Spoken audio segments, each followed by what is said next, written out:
All right, so are we on? Mm-hmm. All right. This is an interview of John Deely by Elliot Gaines.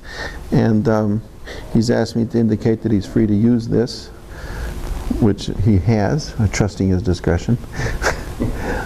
It's October. Oh, it's October, yeah, October 20th. University of Toronto, actually Victoria University. For the 26th annual meeting of the Semiotics Society of America, and it's 1:30 in Toronto, but 12:30 in Houston. Okay. We're on? Yeah, I guess we could just start with this fundamental point of what's the relevance of semiotics to contemporary life? Well, semiotics is a name, simply a name given to a form of knowledge. In one sense, so what do you need in order to have semiotics? Well, you have to have thought being given to the subject matter of signs. But you have the question of what a sign is, and assuming that there is such a thing as sign, which of course there is, there's a question of how do signs act, because you only know things, any kind of things, through their action. I mean, if you want to study fruit flies, you've got to watch them behave. So, you've got a question of not only what the sign is, but how does the sign function, and it's precisely through the function that you learn what a sign is. And the first thing you learn is that the particular things that we call signs, like if we were to take an inventory of this room, we'd find pictures and chairs and you and I don't see anything of the normal sort. Well, I do see at the base of one of the pictures there's a sign that tells you what the picture is.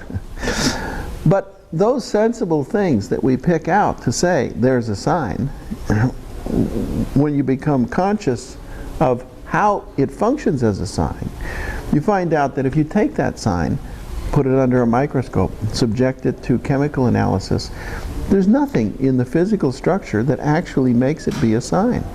In order for it to be a sign, and for us to say there's a sign, it has to be something that is functioning within our awareness to make us think of something other than itself.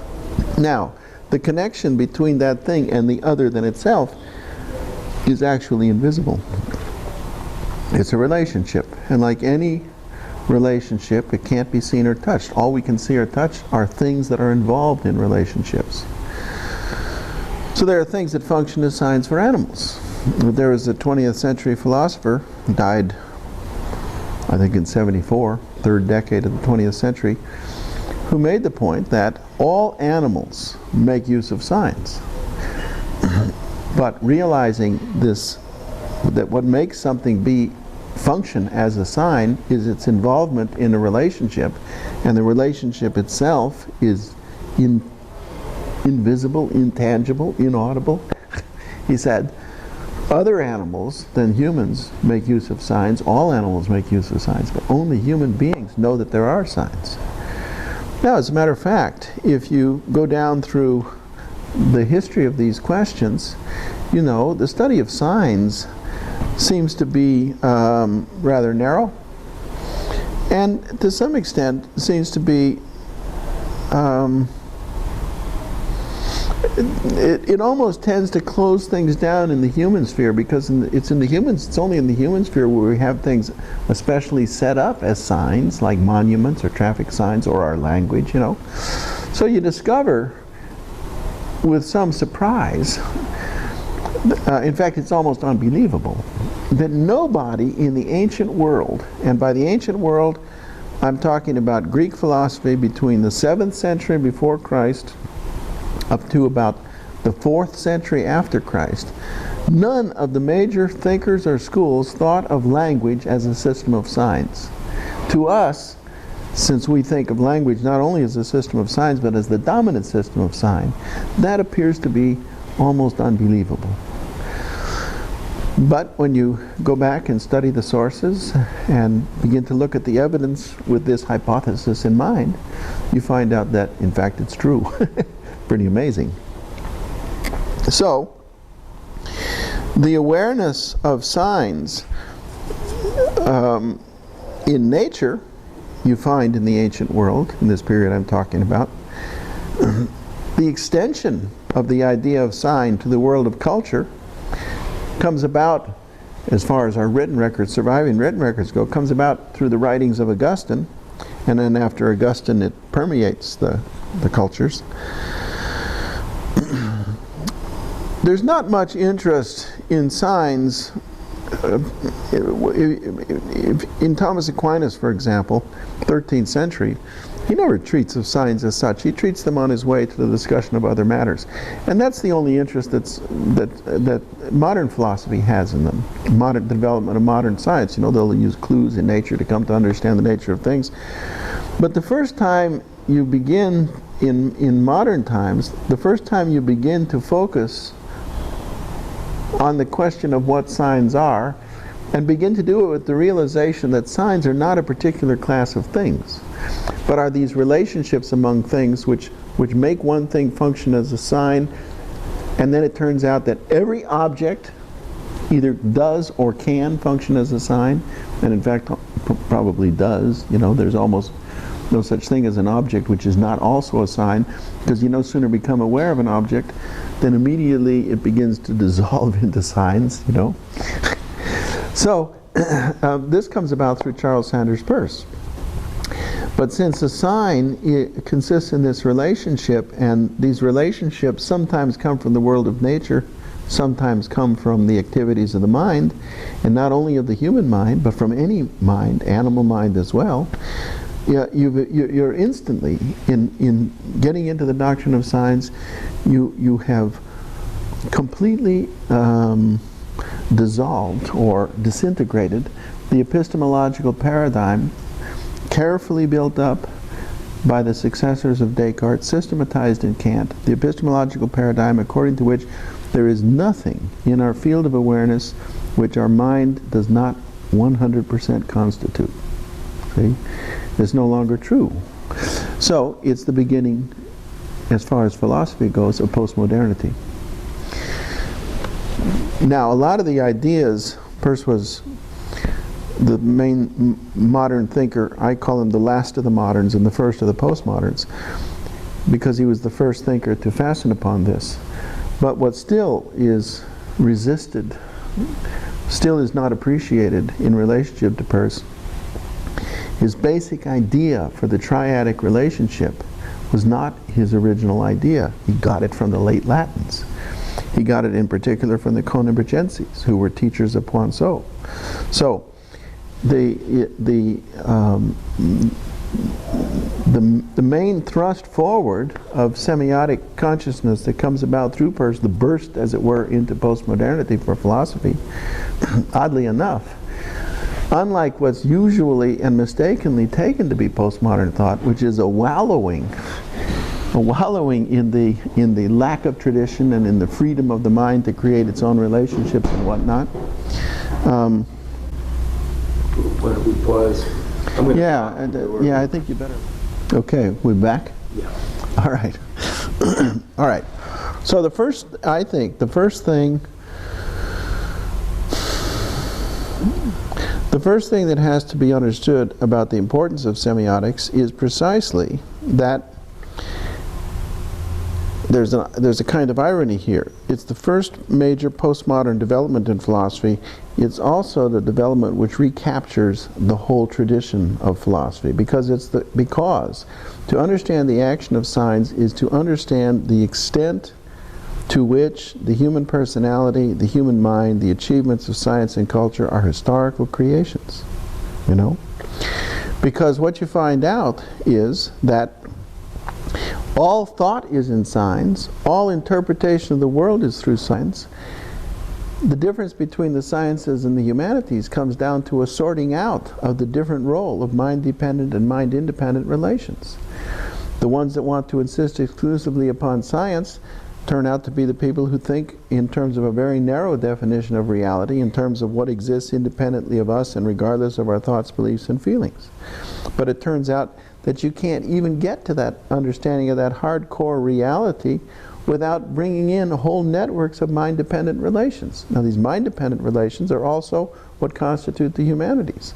So what's important about semiotics is that it shows something that if it's properly taught, if it's properly understood how signs work, then the resistance that not only young people but most people have to understanding the importance of history is broken down, is corroded, you see? Because they come on the scene, who cares what happened in 1600? Who cares what happened in the 3rd century BC? And then they begin to realize that their whole way of seeing the world comes from this invisible inheritance of semiosis, see?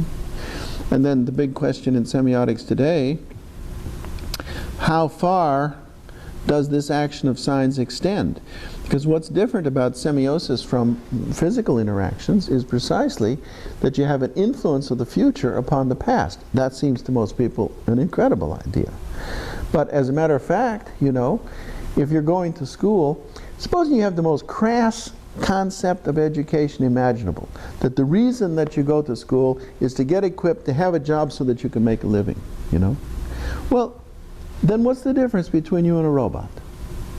But in any event, regardless of the question of the difference between you and a robot, you are thinking of a future, and it's in terms of that future that you are shaping your present. See? So there is actually a person getting on the plane to come to this conference now. They got on the plane several days ago. This conference didn't exist several days ago. The anticipation of the conference was what brought them here. The future shaping the past. Now that kind of an idea, if it can be extended beyond the sphere of conscious life, might give us a more fundamental understanding of evolution, both biological and cosmic evolution, than we've been able to have heretofore, because so far all our attempts to understand the mechanisms of evolution have been in terms of past shaping present.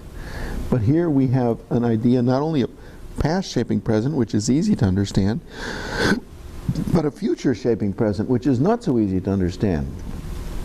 Although you can see it easily in the sense that you run into a sign on the highway that says the bridge ahead of you is out. The bridge may or may not be out. In fact, there may or may not be a bridge.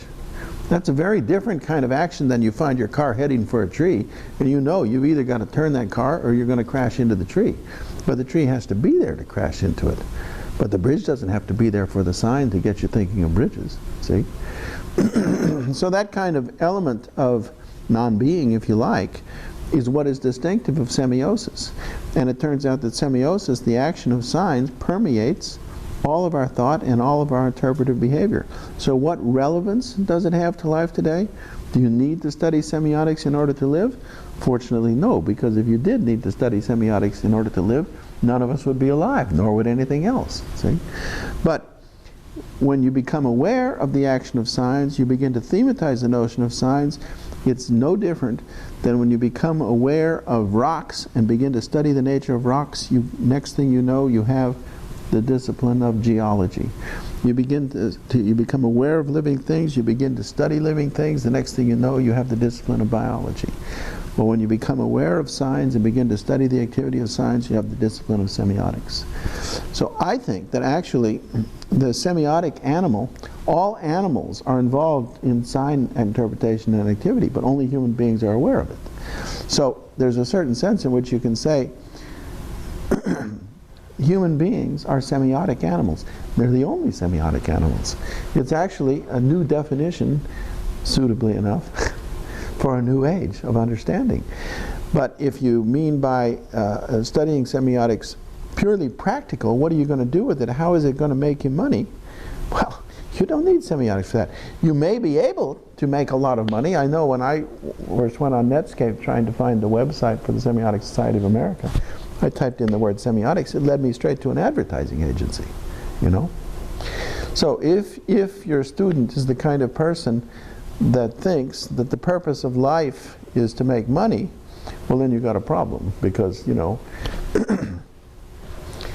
Jimmy Hoffa didn't need an education, but he was one of the richest men in America. If you want to narrow the study of semiotics down to practical applications, what you can do with it, you're actually kind of missing the point. You're missing the point of understanding.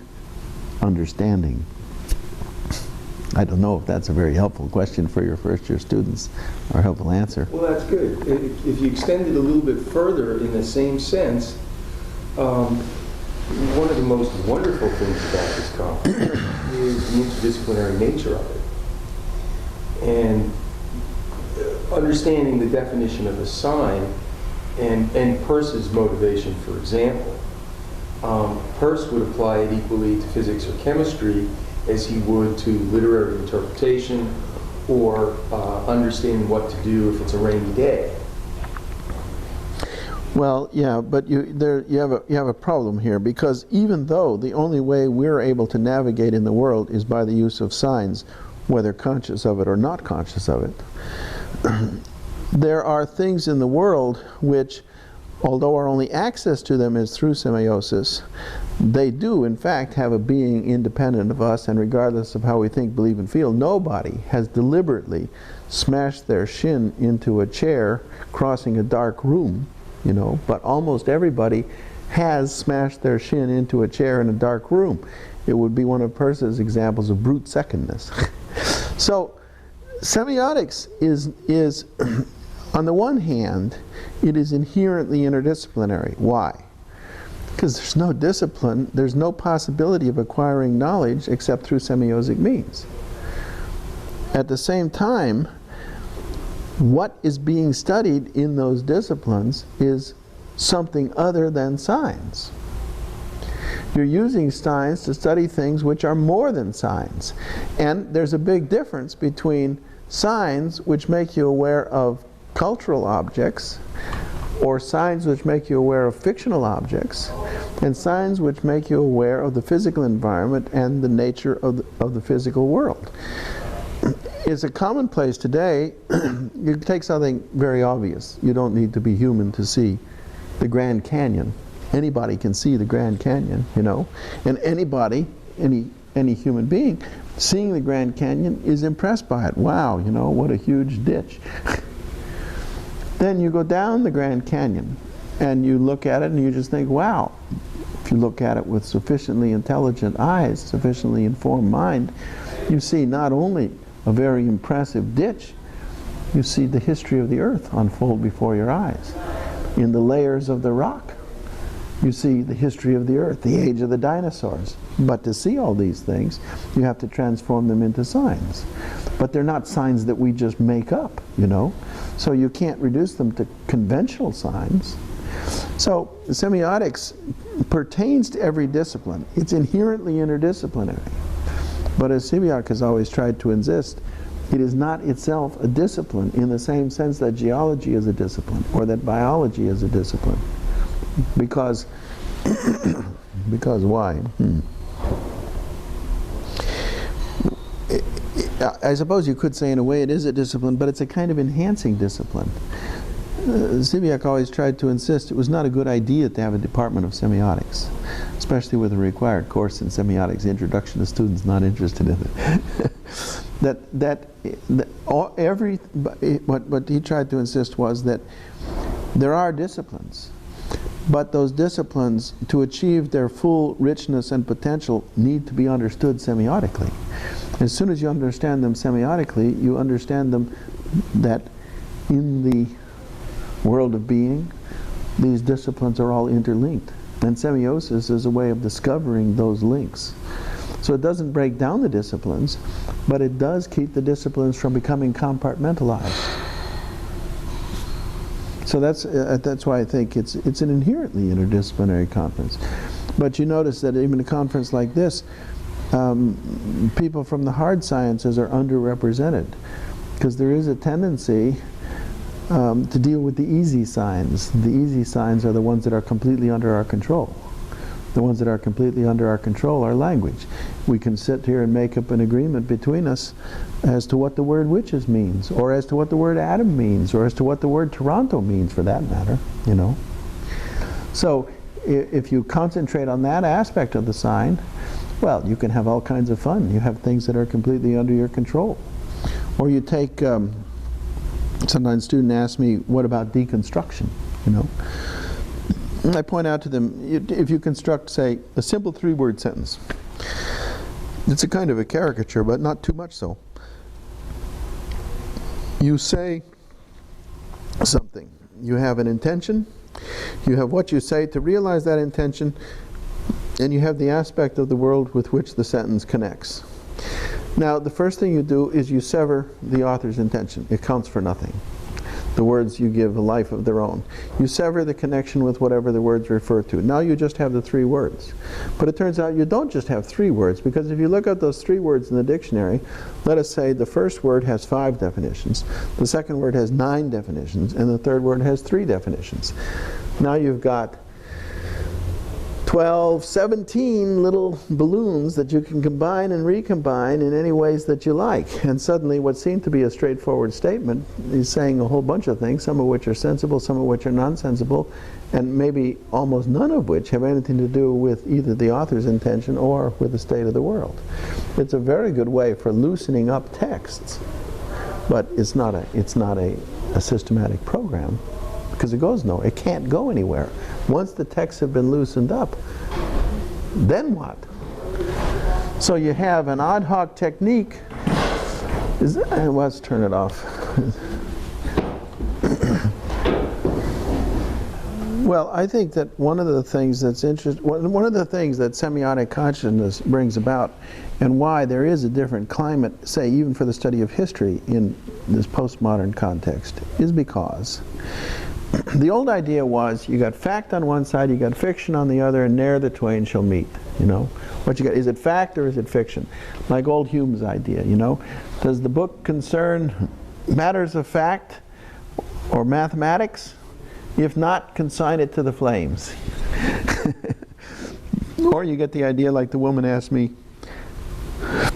excuse me, when she found out I was writing a history of philosophy, hasn't that already been written, you know?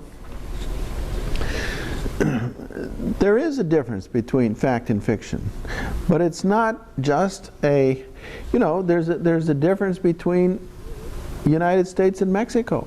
There's a boundary, but by golly, the boundary has done a tremendous amount of shifting over time. And so reality is like that, you know.